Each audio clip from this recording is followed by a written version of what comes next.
नमस्कार.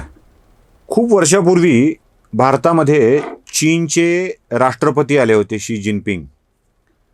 आणि तेव्हा आपल्याकडे बातम्या येतात चायनीज प्रेसिडेंट इन इंडिया. माझा मुलगा त्यावेळेला कमी वयाचा होता. इंग्रजी शाळेत शिकत असल्यामुळे त्याची इंग्रजी नॉलेज बऱ्यापैकी होतं, भाषेचं ज्ञान बऱ्यापैकी होतं. त्यांनी सहज येऊन मला प्रश्न विचारला, म्हणाला, बाबा, चायनीज प्रेसिडेंट इकडे येतोय तर ओरिजिनल प्रेसिडेंट कोण आहे? म्हणजे प्रत्येक चायनीज वस्तू ही डुप्लिकेटच असते असा जो आपला समज असतो ना, त्या समजाचा तो बळी पडला होता. म्हणाला, तो चायनीज प्रेसिडेंट आहे तर मग ओरिजिनल प्रेसिडेंट कोण?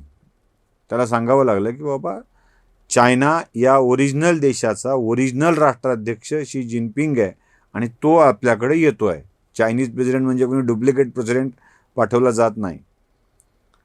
तसा आपल्याकडचा एक चायनीज नेता, चायनीज म्हणजे डुप्लिकेट असंच घ्या. चायनीज म्हणजे चायनाच्या म्हणलो असं नाही. आपल्याकडं चायना मॉडेल, चायना वस्तू असतं ना, कुठल्या रे ते चायनीज आहे.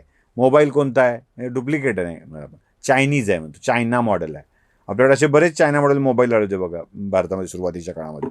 बरेच आले आणि गेले. ते बॅटरी गरम होते, अचानक बंद पडतो, अचानक हँग पडतो, डिस्प्ले जातो, असे प्रॉब्लेम येतात. अशा टी व्ही, इलेक्ट्रॉनिक गॅजेट्समध्ये तर इतके चायनीज मॉडेल आहेत ना की ते फार काळ चालत नाहीत. म्हणजे चायनीज मॉडेल फार काळ चालत नाहीत. त्याला एक सोपं वाक्य आहे आपल्याकडे, चली तो चांद तक नाही तो शाम तक. घरी आणलं तोपर्यंत वॉरंटी, चाललं चाललं, नाही चाललं नाही चाललं. असे एक चायनीज नेते आपल्याकडे आहेत. आणि या चायनीज नेत्यांनी याचा चायनाशी ते हेरगिरी करतात, दूत आहेत, एजंट आहेत असा अर्थ लावायचा नाही. आधीच सांगायला. कारण काय, कोण कुणावर काय बुमरँग उलटविल सांगता येत नाही. मी आपलं चायनीज हा शब्द डुप्लिकेट म्हणजे नीट न चालणारा अशा अर्थाने मांडतोय शब्द. तो उदाहरणसुद्धा दिलं आहे मी तुम्हाला. झालं असं की पश्चिम बंगालमध्ये निवडणुकीचं वातावरण सुरू होतं. मोठं छान, एकमेकांच्या विरोधात सगळेच पक्ष झुंजत होते. या झुंजीत राहुल गांधी सहभागी झालेले होते. ते होतात जे आमच्याकडे गावाकडे खेळता खेळता एखादा माणूस मला खेळात घ्या ना, मला खेळात घ्या ना असा म्हणून आग्रह करतो. नाही घेतल्यावर तो खेळू देत नाही, आपल्याला त्रास देतो. म्हणून मग आपण जे ओरिजिनल खेळाडू असतो ना, ते सांगतो की आपण लिंबू टिंबू म्हणून घेऊया. लिंबू टिंबू आहे आपला, खेळतोय, त्याला थोडं खेळू द्यायचं. त्याला चायनीज म्हणतात. लिंबू टिंबू म्हणून घेऊया. ओरिजिनल खेळाडू, डुप्लिकेट खेळाडू, चायनीज खेळाडू.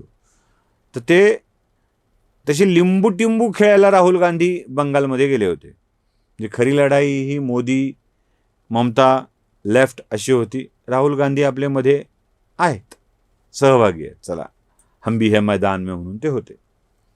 बरा माणूस इतका गंभीर आहे की निवडणूकसुद्धा प्रामाणिकपणे लढत नाही.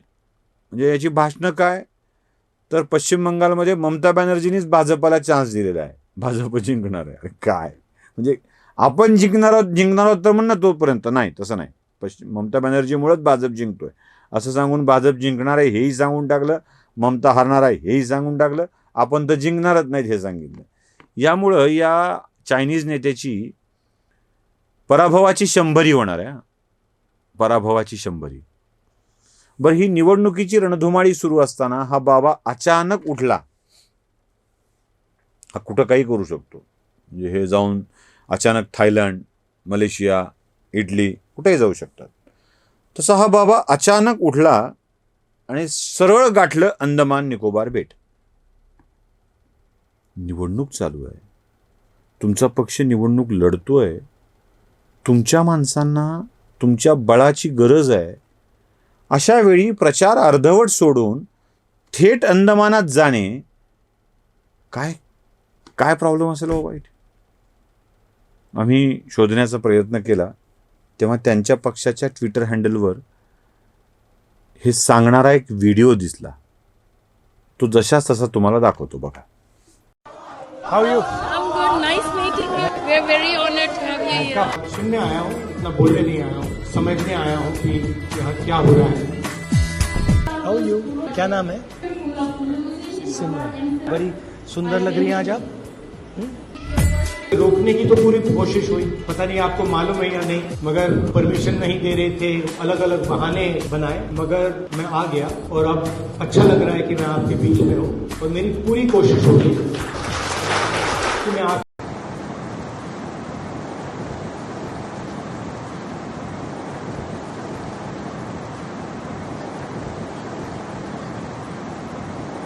पाहिला याच्यामध्ये तुम्हाला दिसेल ते मोदीसारखी कॉपी करतायत. मोदी जसे समुद्रकिनाऱ्यावर फिरले होते तसे हे जाऊन समुद्रकिनाऱ्यावर त्या लाईट हाऊसजवळ फिरले, लोकांना भेटून आले. का तर लोक यांना भेटायला आले होते. ते म्हणले की आमच्यावर अन्याय व्हायला आहे, हे सगळं थांबवा.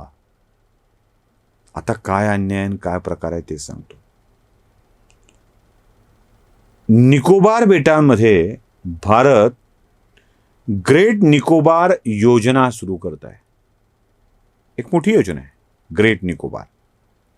काय होत आहे, 166 चौरस किलोमीटरच्या क्षेत्रामध्ये पूर्ण विकास करायचा हे भारताने ठरवलेलं आहे. या विकासासाठी तिथे एक मोठं बंदर केलं जाणार आहे, एक मोठं एअरपोर्ट केलं जाणार आहे, समुद्रातून गॅस काढणारी यंत्रणा उभी केली जाणार आहे. अंदमान निकोबारच्या तिथे मोठा पेट्रोलियमचा अजून कुठला तरी काय साठा सापडला आहे अशी चर्चा सुरू आहे. त्यासंबंधी संशोधन सुरू होत आहे. या परिसराच्या डेव्हलपमेंटवर लक्ष ठेवून सामरिकदृष्ट्या याचं महत्त्व पण वाढवलं जात आहे. त्याचं कारण आहे हा चीनचा व्यापार उद्यमाचा, जहाज फिरण्याचा, जगावर कंट्रोल करण्याचा मार्ग आहे. आणि नेमका भारत तिथे विकसित करून त्यावर आपलं लक्ष ठेवण्याचा, कंट्रोल ठेवण्याचा पूर्ण व्यवस्था करतोय. आता हा तिथला ग्रेट निकोबार प्रोजेक्टचा सगळ्यात मोठा प्रॉब्लेम आहे तो चीनला. त्यामुळे चीननं या प्रकल्पामध्ये आडकाठी कशी येईल, हा थांबवला कसा जाईल यासाठीची प्रोसेस सुरू केली आहे. आता आमचा विनोदी पक्षनेता, मी चुकलोय का बोलताना काही, पक्षविरोधी नेता नाही, पुन्हा चुकलोय, विरोधी पक्षनेता, हा करेक्ट शब्द आहे. विनोदी पक्षनेता नाही, पक्षविरोधी नेता नाही, विरोधी पक्षनेता राहुल गांधी तिथे जातात आणि या प्रकल्पाला तीव्र विरोध करू लागतात. तिथे जनमानस पेटवू लागतात आणि सांगतात की हे होऊ देणार नाही. हे न होणं कुणाच्या हिताचं आहे? भारताच्या नाही, चीनच्या. हो, मग चीनच्या हिताचा विचार राहुल गांधी का करतायत? आधीच मी चायनीज नेता म्हणालो, पुन्हा संबंध जोडाल तुम्ही इथे. मी नेता चायनीज यासाठी म्हणालो की आपल्या देशाच्या हिताचं काय आहे हे कळत नाही, दुसऱ्याचं भलं कशात होणार आहे ते कळतं, आणि त्यासाठी जेव्हा माणसं काम करू लागतात ना तेव्हा ते प्रोडक्ट चायनीज होतात. लक्षात ठेवा. विकत घेतलेल्या मालकाचं भलं होईल न होईल, जो मालक तयार करतोय ना त्याचं भलं झालं पाहिजे याचा विचार ज्या प्रोडक्टमध्ये असतो त्याला चायनीज प्रोडक्ट म्हणतात. तसं भारताचं भलं काय होतंय माहीत नाही, चायनाला फायदा झाला पाहिजे असा विचार करून जर राहुल गांधी तिथे गेले असतील तर हे भयंकर आहे आणि ते देशाला एका संकटाकडे नेत आहेत. एवढंच मला सांगायचं आहे. नमस्कार. स्वधर्म जागृतीचा विधायक बुरुज